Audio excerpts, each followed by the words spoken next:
Welcome to all of you in this video. इस video में आप सभी का स्वागत है। As you people already know that we have covered the affirmative sentences of simple present tense in the previous video. In this video we will cover the formation of negative and interrogative sentence. जैसा कि आप सभी जानते हैं कि हमने सकारात्मक वाक्यों की संरचना और निर्माण जो है उसे पिछले वीडियो में कवर कर लिया है। इस वीडियो में हम नकारात्मक और प्रश्नवाचक वाक्यों के निर्माण और उनके प्रयोग को कवर करेंगे। तो चलिए शुरू करते हैं नकारात्मक वाक्यों से, नेगेटिव सेंटेंसेस से।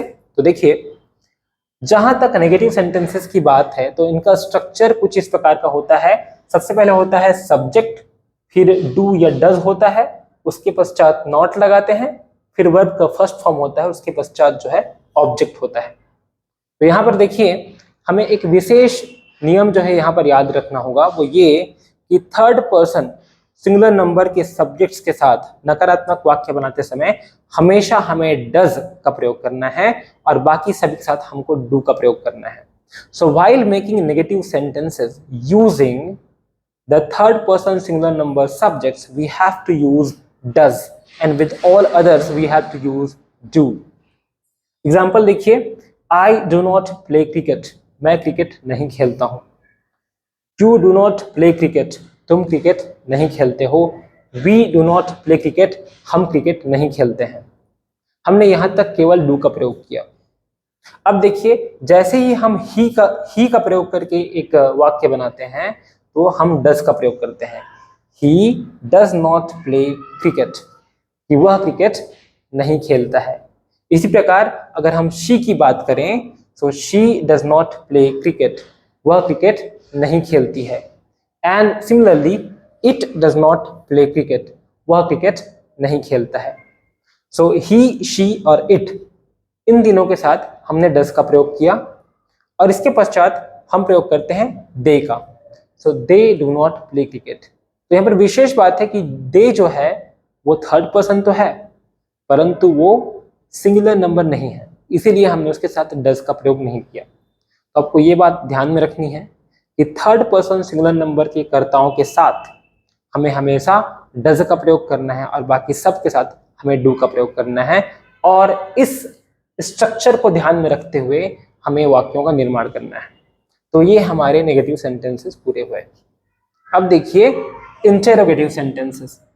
यहाँ पर मैं बताना चाहूंगा कि इंटेरोगेटिव शब्द जो है वो इंटेरोगेट शब्द से बना हुआ है।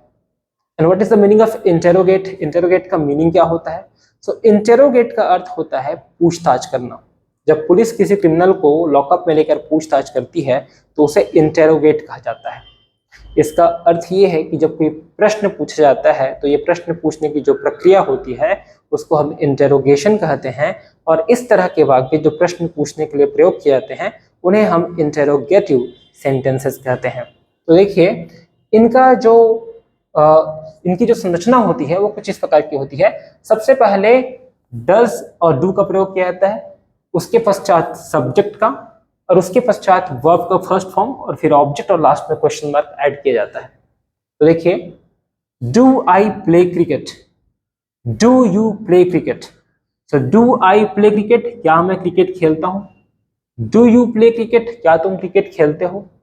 डू वी प्ले क्रिकेट, क्या हम क्रिकेट खेलते हैं। डज ही प्ले क्रिकेट, क्या वह क्रिकेट खेलता है।